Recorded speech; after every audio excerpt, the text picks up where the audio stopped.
ফেলেই দিল। খা খা খা। খা। অন্যদিকে সঞ্জয় সম্পর্কে জানা যাচ্ছে যে একবারে পুলিশের যে টহলদারির যে মোটর বাইক, সেই মোটর বাইকের সামনে লোগো লাগানো থাকতো, একবারে কেপি লেখা সেই মোটর বাইকের বিভিন্ন জায়গায় সে ঘুরে বেড়াতো।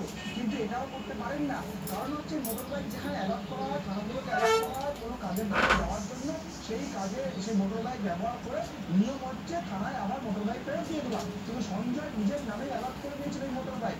এমনকি তাই নয়, শুধু সংগঠনের জন্য কাজের জন্য লাগবে কার, এমনকি মাঝে মধ্যে গাড়িও যেখান থেকে গাড়ি সংগ্রহ করে দিত।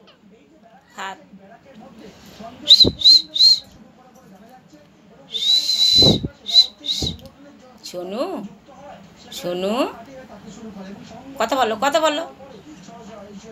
সঞ্জয় সে কিন্তু টিভি ভিশনে কাজ করে যে জায়গায় কর্মস্থল, সেই জায়গায় না গিয়ে একবার দিন রাত আর্যিকর হাসপাতালে সে পড়ে থাকতো, কিংবা সমাজসেবামূলক কাজের জন্য থাকতো বলে। কিন্তু দিনের পর দিন সে করতো কি হবে, সেটা নিয়ে প্রশ্ন উঠছে বিভিন্ন মহল থেকে এখন। একদমই পার্থ, তুমি যে কড়াকড়ি নিরাপত্তার ছবিটা দেখালে, এটাই তো হওয়া কুটুম, উচিত। সেখানে নিয়ম কুটুম, মেনে সিভিক ভলেন্টিয়ার কি করে থাকলো, যে কথা তুমি বললে যে খা তাহলে করে খা। একটি সংগঠনের সঙ্গে যুক্ত হয়ে তার সাহস এতটা বেড়েছিল।